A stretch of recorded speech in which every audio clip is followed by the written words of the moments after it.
Bismillahirrahmanirrahim. Assalamualaikum warahmatullahi wabarakatuh. Eh, PPN. PPN adalah atau singkatan dari pajak pertambahan nilai. Merupakan jenis pajak tidak langsung untuk disetor oleh pihak lain yang merupakan penanggung pajak. Prinsip dasarnya adalah suatu pajak yang harus dikenakan pada setiap proses produksi dan distribusi, tetapi jumlah pajak yang terhutang dibebankan kepada konsumen akhir yang memakai produk tersebut.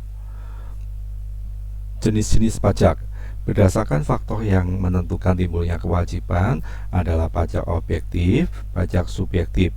Berdasarkan mekanisme pemungutannya adalah pajak langsung, pajak tidak langsung.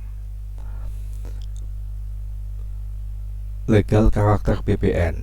PPN sebagai pajak objektif. Pajak objektif adalah suatu jenis pajak yang saat timbulnya kewajiban pajak ditentukan oleh faktor objektifnya atau taat bis N, tidak berkorelasi dengan penghasilan tertentu. Siapapun yang mengkonsumsi barang atau jasa akan diperlakukan sama dengan membayar PPN atas konsumsi barang atau jasa tersebut. Sedangkan subjek pajaknya adalah konsumen, yaitu selaku pihak yang memikul beban pajak. Jadi di sini PPN sebagai pajak objektif tidak berhubungan dengan subjek pajak, tidak berhubungan dengan penghasilan tertentu. Jadi siapapun yang mengkonsumsi barang atau jasa yang sama akan diperlakukan sama atas pengenaan pajaknya. Yang kedua, PPN sebagai pajak atas konsumsi umum dalam negeri. PPN hanya dikenakan atas suatu peristiwa konsumsi barang atau jasa yang dikenakan pajak berdasarkan Undang-Undang PPN dalam daerah pabean. Daerah pabean adalah wilayah Republik Indonesia yang meliputi wilayah daratan, perairan, dan ruang udara di atasnya, serta tempat-tempat tertentu di zona ekonomi eksklusif dan landas kontinen yang di dalamnya berlaku undang-undang yang mengatur kepabean. 3. PPN sebagai pajak tidak langsung. Beban pembayaran pajak dipikul oleh konsumen dan penanggung jawab penyetoran PPN ke kas negara dibebankan kepada penjual, atau penjual di sini adalah PKP, pengusaha kena pajak sebagai pemungut PPN. Yang keempat, PPN bersifat multi-stage tax, artinya PPN dikenakan pada setiap mata rantai jalur produksi maupun jalur distribusi, mulai dari tingkat pabrikan, kemudian di tingkat pedagang besar dalam berbagai bentuk atau nama, sampai dengan tingkat pedagang eceran yang dikenakan PPN. Ilustrasi transaksi petani menjual produknya ke pabrik benang sampai ke pengecer. Di sini petani menjual produknya kapas seharga 1.000 ke pabrik benang. Untuk petani dia PKBM-nya 0, maka statusnya juga 0. Pabrik benang setelah membeli kapas diproduksi menjadi benang. Harga benang jual adalah 1.200, maka pajak keluarannya 120, pajak masukannya 0, maka statusnya KB 120. Kemudian benang tersebut dijual ke pabrik tekstil. Pabrik tekstil menghasilkan tekstil dengan harga jualnya 1.400. Atas penyerahan atau penjualan tersebut memungut PPN 10%-nya yaitu 140, dan ada pajak masukan atas pembelian benang 120, maka PK dikurangi PM adalah 20. Kemudian pabrik tekstil tadi menjual ke pabrik garment, ya. Garment menghasilkan pakaian jadi. Pakaian jadi ini dijual harga 1.700, memungut PPN 170, dan mempunyai PM 140. Maka PK dikurangi PM adalah KB 30. Pabrik garment menjual pakaian jadi ke distributor. Distributor menjualnya lagi dengan harga 2.000. Atas penjualan tersebut memungut PPN 200 dan mempunyai pajak masukan 120, maka PK dikurangi PM adalah KB 30. Demikian juga distributor tadi menjualnya ke pengecer, pengecer menjualnya ke konsumen akhir dengan harga 2.400, maka pengecer memungut PPN dengan mengalihkan 10%-nya, yaitu menjadi 240 PK, PM-nya adalah 200. PK dikurangi PM adalah KB 40. Penghitungan PPN terhutang untuk dibayar ke kas negara menggunakan indirect subtraction method, yaitu mengurangkan PPN yang dipungut oleh penjual atau pengusaha jasa atas penyerahan barang atau jasa dengan PPN yang dibayar kepada penjual atau pengusaha jasa lain atas penyerahan barang atau jasa. Tadi di slide sebelumnya. PPN bersifat non-kumulatif, tidak menimbulkan pengenaan pajak berganda. PPN yang diterapkan di Indonesia adalah PPN tipe konsumsi atau Consumption Type VAT Value Added Tax. PPN di sini bersifat menambah DPP atau dasar pengenaan pajak yang dipungut. Mekanisme pemungutan PPN menggunakan faktor pajak. Sebagai konsekuensi penggunaan kredit method untuk menghitung PPN yang terhutang, maka BKP yang menyerahkan BKP atau JKP wajib memungut PPN terhutang dan memberikan faktor pajak sebagai bukti pemungutan PPN. Skema dasar PPN-nya seperti ini.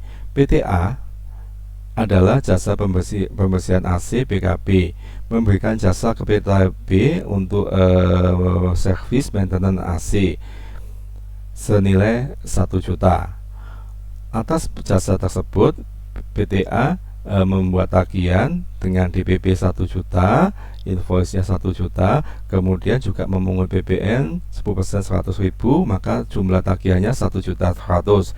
Hal ini dibuktikan adalah dengan membuat invoice dan menerbitkan faktur pajak senilai PPN 100. Bagi PTB, atas tagihan tersebut, pajak masukan senilai 100.000 ini adalah menjadi PPN masukan atau pajak masukan. Ya. Kemudian PTB membayar tagihan kepada PTA dengan perhitungannya, yaitu DPP-nya 1 juta ditambah PPN yang dipungut 100, kemudian wajib memotong PPh pasal 23 yaitu 2% dikali 1 juta adalah 20.000.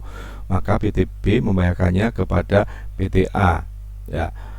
PTA berkewajiban melaporkan transaksinya, yaitu ini transaksinya dianggap satu ini, yaitu membayar PPN yang dipungut sebesar 100.000 kepada bank maksimal paling lambat tanggal 31 Maret 2019 ya. Kemudian setelah membayar, PTA wajib melaporkan SPT masa PPN paling lambat tanggal 31 Maret 2019 ya. Kemudian PTB atas pemungutan PPh pasal 23 2% tadi, yaitu wajib membayarkannya PPN yang dipotong tadi senilai 20.000 kepada bank ya, maksimal yaitu tanggal 10 Maret 2019. Kemudian melaporkan dan SPT masa PPh pasal 23. Metode menghitung PPN. Untuk menghitung PPN atas nilai tambah dapat dilakukan melalui 3 metode, yaitu subtraction method, metode pengurangan secara langsung, yaitu dengan cara mengalihkan PPN dengan selisih antara harga jual dengan harga beli.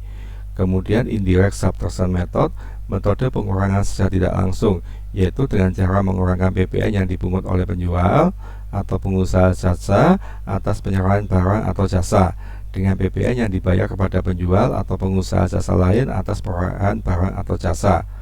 Kemudian addition method, metode penghitungan nilai tambah yang mengalihkan tarif PPN dengan hasil penjumlahan unsur-unsur nilai tambah. Undang-Undang PPN Indonesia menganut indirect subtraction method.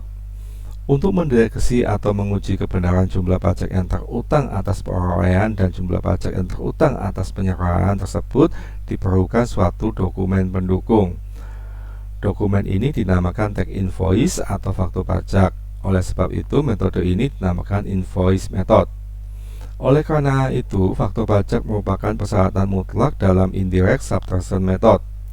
Dalam hukum pajak, kegiatan mengurangkan pajak dengan pajak dinamakan tax credit. Oleh karena itu, metode ini juga dinamakan credit method, yaitu mengkreditkan pajak yang dibayar kepada penjual atau pengusaha jasa yang dinamakan pajak masukan dengan pajak yang dipungut dari pembeli atau penerima jasa yang dinamakan pajak keluaran atau output tax. Dalam kalimat yang lebih sederhana dan populer adalah mengkreditkan pajak masukan dengan pajak keluaran. Kesimpulannya, setiap PKP yang menyerahkan BKP atau JKP diwajibkan membuat faktur pajak untuk memungut PPN terhutang yang disebut pajak keluaran.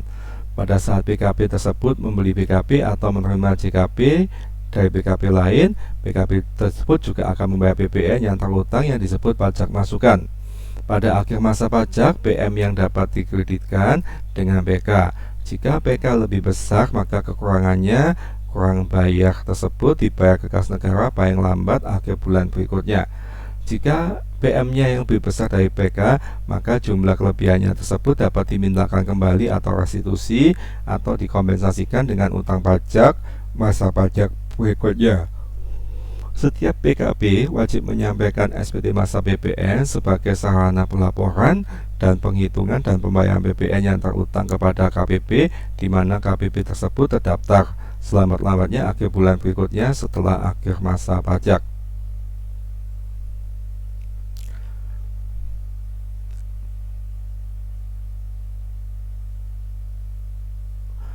Kemudian ada tambahan mengenai mekanisme pemungutan PPN yang bagian 2. Bagian pertama seperti tadi, tapi ini contoh yang lain ya. PKPA menyerahkan kepada PKPB seharga 1 juta BKP. Atas penyerahan tersebut, PKPA wajib memungut PPN dan menerbitkan faktur pajak senilai 100.000 dengan DPP 1 juta. PKPB membayar senilai 1 juta plus 100.000. Bagi PKPA, PPN tersebut adalah PK pajak keluaran. Bagi PKPB, PPN tersebut adalah PM atau pajak masukan. Ya. Kemudian PKPB menjual barang tersebut kepada pemungut PPN. Ya, untuk nilainya diabaikan saja, ini hanya contoh, tapi nanti untuk ke pemungut itu ada nilai yang telah ditentukan. Pemungut PPN ini KPPN, KPS Migas, Bendahara Pemerintah, BUMN. Ya. Atas penjualan tersebut 1.200.000 PPN-nya dipungut oleh pemungut. Maksudnya PPN-nya nanti yang setor adalah pemungut, ya. Tetapi PKPB tetap menerbitkan faktur pajak senilai PPN-nya 120.000. Ya.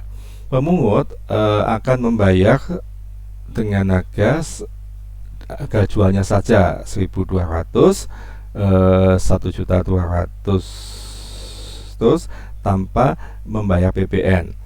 Bagaimana PPN-nya? PPN-nya sebesar 120.000 tadi dibayarkan oleh pemungut ke bank atau kantor pos dengan SSP-nya nama PKPB. Ya, maka SPT masa PKPB adalah sebagai berikut. PK-nya adalah 120.000, kemudian dipungut PPN-nya dipungut juga 120.000, maka stoknya 0. Jadi PK-nya 0.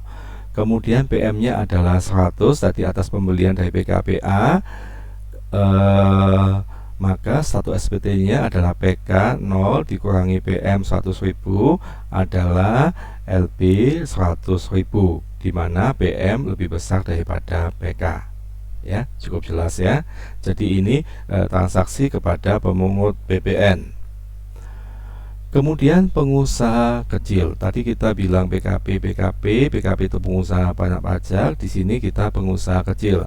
Pengusaha kecil tidak wajib melaporkan usahanya untuk dikukuhkan sebagai PKP dan tidak wajib memungut, menyetor dan melaporkan PPN dan PPNBM.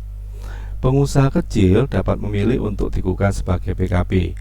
Jadi pengusaha kecil itu tidak wajib melaporkan usahanya untuk dikukuhkan sebagai PKP. PKP itu pengusaha kena pajak, tetapi pengusaha kecil dapat memilih untuk dikukuhkan sebagai PKP. Tapi dia berhak untuk memilih dikukuhkan sebagai PKP. Pastinya akan diverifikasi apakah layak diberi PKP atau tidak, ya.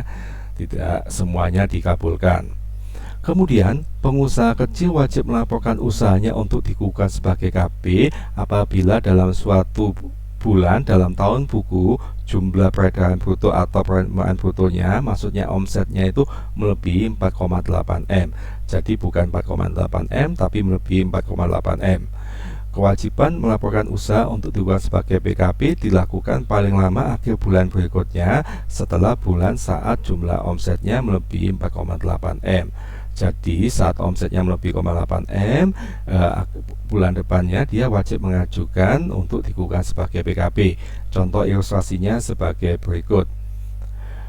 Bengkel Jaya Abadi milik Bapak Widodo selama tahun 2013 jumlah omsetnya adalah 4 miliar. Pak Widodo tidak wajib melaporkan untuk digunakan sebagai PKP. Kenapa? Omsetnya masih belum lebih 4,8, tapi beliau dapat memilih untuk digunakan sebagai PKP. Kemudian di 2014 beliau melakukan promosi yang gencar, maka omset Januari sampai Agustus 2014 adalah 4,9 miliar. Ya, hal ini berarti beliau wajib mengajukan untuk digunakan sebagai PKP. Yaitu kapan maksimalnya? Yaitu paling lambat tanggal 30 September 2014. Ya, begitu.